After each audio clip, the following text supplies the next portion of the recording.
मुलांना आता सुट्ट्या लागल्या आहेत, त्यामुळे रोज काहीतरी नवीन आणि चविष्ट खायला हवं असतं. तर आज मी अगदी झटपट आणि कमी साहित्यामध्ये होणारा एकदम मऊ, लुसलुशीत आणि जाळीदार असा तांदळाच्या पिठाचा ढोकळा बनवून दाखवणार आहे. हा ढोकळा आपण कढईमध्ये फक्त 20 मिनिटात तयार करणार आहोत. सुरुवातीला गॅसवर एक कढई ठेवली, त्यामध्ये एक स्टँड ठेवून थोडंसं पाणी घातलं आहे. हे पाणी गरम होईपर्यंत इकडे आपण ढोकळ्याचं मिश्रण तयार करून घेऊया. त्यासाठी ज्या भांड्यात ढोकळा बनवणार आहोत त्या भांड्याला आधी तेल लावून घेऊया. आता एका मिक्सरच्या भांड्यात 1 कप तांदळाचं पीठ घालायचं, अर्धी वाटी रवा. रव्याऐवजी तुम्ही डाळीचं पीठ वापरलं तरी चालेल. चवीनुसार मीठ घालायचं आहे. आता 2 चमचे साखर, हिरवी मिरची, आलं आणि एका लिंबाचा रस घालून घेऊया. आता त्यामध्ये 1 कप पाणी घालून हे मिश्रण मिक्सरला फिरवून घ्यायचं आहे.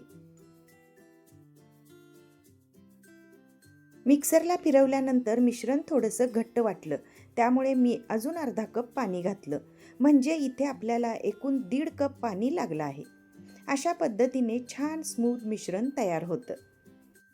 आता हे सर्व मिश्रण एका मोठ्या भांड्यात काढून घेऊया. त्यामध्ये 2 चमचे तेल घालायचं. तेल घातल्यामुळे ढोकळा हलका आणि मऊ तयार होतो.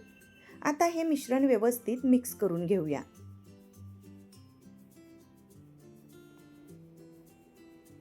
यानंतर त्यामध्ये 1 पाकीट लिंबू फ्लेवरचं इनो घालायचं आहे.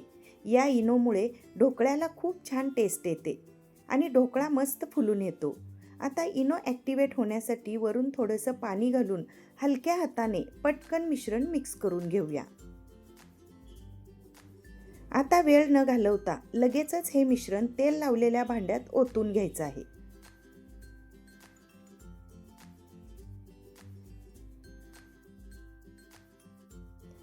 आता कढईमध्ये हे भांडं ठेवून झाकण ठेवायचं आहे आणि मध्यम आचेवर जवळजवळ 20 मिनिटे ढोकळा शिजवून घ्यायचा आहे.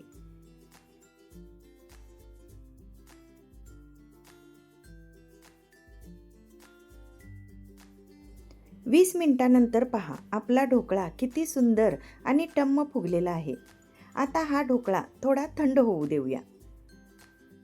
ढोकळा थंड होईपर्यंत आपण इकडे फोडणी तयार करून घ्यायची आहे.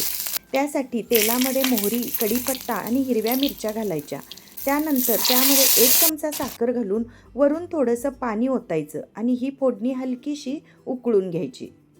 आता ढोकळा थंड झाल्यावर सुरीने कडा मोकळ्या करून घेतल्या. आता हे भांडं पालतं करून ढोकळा बाहेर काढून घेऊया. बघा, किती छान मऊ, लुसलुशीत आणि जाळीदार ढोकळा तयार झाला आहे. तर बघा, कुठेही कट न होता हा ढोकळा अगदी परफेक्ट तयार झाला आहे. तर चला, हा ढोकळा आपण कट करून घेऊया.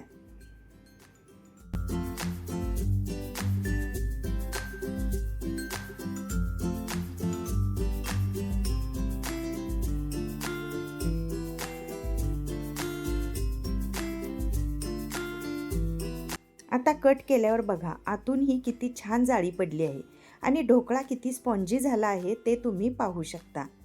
दाबल्यावरही लगेच परत वर येतो, म्हणजे आपला ढोकळा अगदी परफेक्ट झाला आहे. आता यावर तयार केलेली गरमागरम फोडणी ओतून घ्यायची. तयार झाला आपला झटपट ढोकळा. सुंदर, जाळीदार, मऊ आणि लुसलुशीत ढोकळा तयार झाला.